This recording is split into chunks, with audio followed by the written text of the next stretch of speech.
Everyone. तो दिवाली पे आप मिठाई खा खा के आपका जो मुंह है काफ़ी मीठा हो गया है, तो मैंने सोचा कि क्यों ना थोड़ा सा नमकीन हो जाए। अब थोड़ा मन कर रहा है पकौड़ी भजिया वगैरह खाने का, तो इसलिए मैंने सोचा कि क्यों ना थोड़ा सा नमकीन में हम ये हरे पत्ते वाली प्याज जो अभी मार्केट में खूब आ रही है, इसकी पकौड़ी बनाया जाए। हमारे भाषा में इसे कहते हैं पियाजी। मैं जब कलकत्ते में रहती थी तो 2 रुपये का 4, हम जब छोटे छोटे थे तो 2 रुपये में 4 ये इस प्याज के बने हुए, पत्ते वाले प्याज के बने हुए पकौड़ी देती थी। अब तो हम पकौड़ी कहने लग गए। तो सबसे पहले आप इसका जो ये ऊपर का छिलका है इसे आपको निकाल लेना है। जो कड़क पत्ते हैं ना उसे आप निकाल दीजिए। इससे क्या है ना, फिर आपको मुंह में अच्छा नहीं लगेगा। जब थोड़ा थोड़ा मुंह में कड़ा कड़ा आएगा ना तो फिर अच्छा नहीं लगेगा। इसीलिए ऊपर के जो कड़े पत्ते हैं वो निकाल दीजिए, बाकी इसे हम पूरे यूज़ में लेंगे। तो यहाँ आप देख सकते हैं मैंने इस प्याज के ऊपर वाले छिलकों को खूब अच्छे से निकाल दिया है, और निकालने के बाद में इसे धो के इसका जो पानी है ये खूब अच्छे से निकाल लिए हैं। अब हम इसको बारीक बारीक काटेंगे।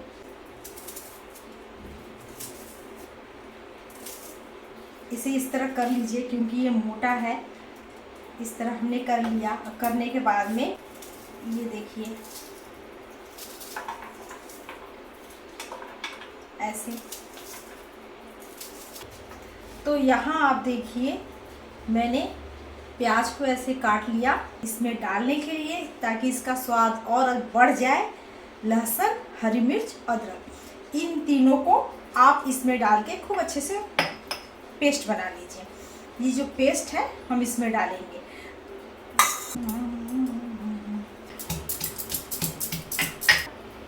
इसे निकाल लीजिए और निकाल के आप प्याज वाले थाली में डाल दीजिए। तो हल्दी 1 चम्मच डाल दीजिए, नमक भी डाल दीजिए 1 चम्मच, थोड़ा सा सरसों का तेल। तो हम हाथों से पहले हम ऐसे खूब मिलाएंगे, उसके बाद हम इसमें बेसन डालेंगे। इसलिए इसमें मिला रहे हैं लहसुन, अदरक, हरी मिर्च, ये सारी चीज़ें, हल्दी और ये सरसों का तेल प्याज में खूब अच्छे से हो जाए, उसके बाद हम इसमें बेसन डालेंगे। तो आपको इसे खूब अच्छे से हाथों से ऐसे मसल के इसे पहले आपको तैयार करना होगा, तब जाके आपको बेसन में डालना होगा। डायरेक्ट बेसन में डाल के तुरंत करके तुरंत बनाएंगे तो उसका टेस्ट उतना अच्छा नहीं आता है। आप ऐसे करके और कुछ देर के लिए छोड़ दीजिए, उसके बाद आप बेसन में बनाइए, तब देखिएगा इसके स्वाद में फ़र्क आता है। आपको करीब 5 मिनट तक ऐसे हाथों से खूब अच्छे से दबा दबा के मसलना है। आपको मैं नज़दीक से दिखाती हूँ। इसमें ना पानी छोड़ दिया है, देख रहे हैं, ये प्याज नमक दोनों मिलके ये पानी छोड़ दिया है। तो अब हम इसे बेसन थोड़ा थोड़ा मिला के हम अब इसकी पकौड़ी बनाएंगे। जब हम मिलाएंगे फिर हमें देखेंगे हमें और बेसन की ज़रूरत है कि नहीं।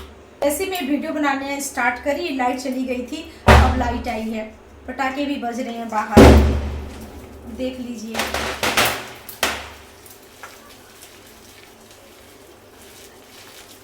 तेल निकलवा के लाके घर में, हमारे भाषा में कहते हैं तेल पिरवाना। तो वहाँ से लाके मैं तेल घर में कम से कम 20 लीटर रख लेती हूँ। जब वो ख़त्म होने को आता है फिर से मैं जाके, और फिर मेरे हस्बैंड जब छुट्टी आते हैं तो तेल रख के जाते हैं। तो मैं रिफाइंड तेल बहुत कम खाती हूँ, सरसों के तेल में ही ज़्यादातर बनता है। कभी कभार कुछ ऐसी चीज़ें हैं जो सरसों के तेल में नहीं अच्छा बनेगा, जिसकी वजह से फिर मुझे रिफाइंड ऑयल लेना पड़ता है। तो यहाँ पे मैं ली हूँ सरसों का तेल, 4 चम्मच के करीब बेसन डाली हूँ और डाल के बस उसे मिलाई। इसे पानी की ज़रूरत बिल्कुल भी नहीं है। तो यहाँ आप देख सकते हैं ये ऐसे गाढ़ा जैसा है। अब हम इसका पकौड़ी बनाएंगे। इस छठ में आप मेरा वीडियो देखिएगा। जो हम डेली यूज़ में जो बर्तन यूज़ करते हैं ना, वो छठ पूजा में वो उस बर्तन में हम नहीं बनाते हैं प्रसाद। हमारा छठ का जो बर्तन है वो बिल्कुल अलग रहता है। वो साल में एक बार ही निकलता है छठ के टाइम पे। और जब ये पूजा हमारा समाप्त हो जाता है, हम फिर वापस उस बर्तन को धो के और ऊपर उठा के कहीं साइड पे हम रख देते हैं। सबके घर का मतलब एक ही रिव है ये कि उस बर्तन में खाना नहीं बनता है। नमक तो उस बर्तन में बनेगा ही नहीं, कोई भी चीज़ नहीं बनता है।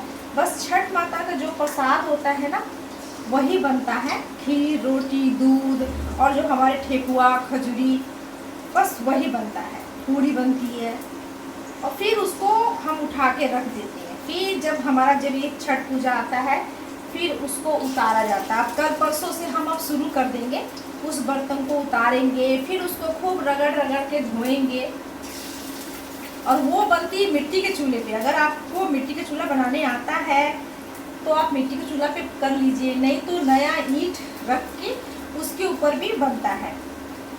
अब तो बहुत सारे जो सिटी में रहने लग गए हैं तो वो नया गैस एक बर्नर वाला ले लेते हैं, वो उस पर बनाते हैं। सिटी में कहाँ से इतना आम आएगा, क्योंकि आम की लकड़ी से बनता है, जिसके वजह से लोगों को तकलीफ़ होती है, तो वो गैस चूल्हा पर ही बना लेते हैं। मैं तो बाहर भी रही हूँ, मैं जबलपुर रही, महू में रही हूँ, इलाहाबाद में रही हूँ। मैं जब से मैंने स्टार्ट किया है, मैं ईंट रख के दो ऐसे ईंट रख के उसके ऊपर फिर ये जैसे ये बर्तन होता है, इसमें नीचे से मिट्टी लगा देते हैं ताकि ये बर्तन जले नहीं।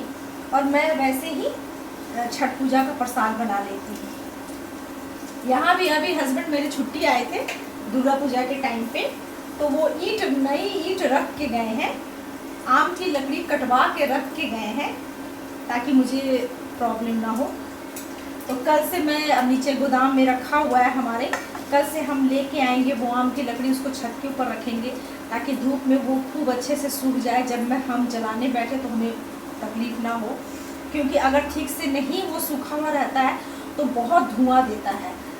एक तो आप व्रत रखे हैं, उसके ऊपर से वो धुआं जब जाता है तो आँखों में लगता है तो बहुत तकलीफ होता है। फिर कंठ पे जो है ना, हमें खांसी आने लगती है। तो इसमें तो हमें पानी पीना होना, हम तो 2 दिन पानी पीते ही नहीं हैं, तो जिसके वजह से हम बहुत अच्छे से नाक वाक बांध के, आप मेरा वीडियो देखिएगा तब आपको पता चलेगा।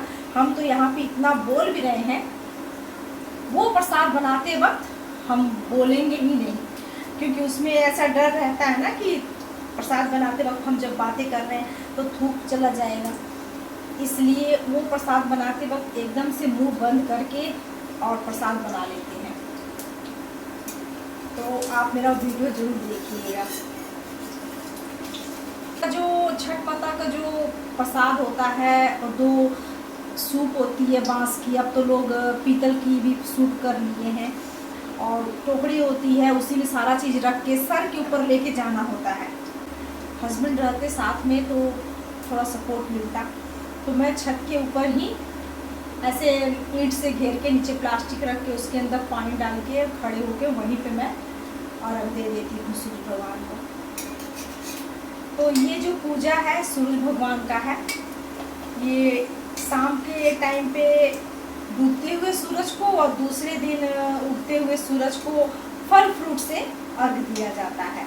आजकल तो सभी कोई जानने लग गए हैं कि हाँ छठ पूजा कैसे होता है, मोबाइल में देख के सबको पता चल जाता है।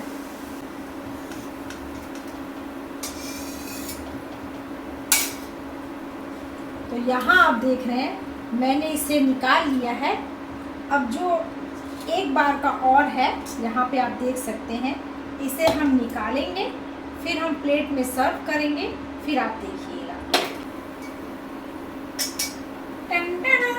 चलते हैं, बोला ना कि हम खाएंगे किससे, तो ये देखिए, ये मैंने ऐसे झाल मुड़ी टाइप का बनाया है और उसके साथ में ये पकौड़ी, तो हम इसके साथ में खाएंगे। नट्स डाले हैं और ये मुरमुरे, ये टमाटर, प्याज, खीरा, हरी मिर्च, थोड़ा सरसों का तेल और थोड़ा सा मैंने नींबू निचोड़ा और इसमें काला नमक और सफ़ेद नमक, इन सब चीज़ों को डाल के मैंने एक चटपटा सा बना दिया और इसके साथ हम खाएंगे ये पकौड़ी को।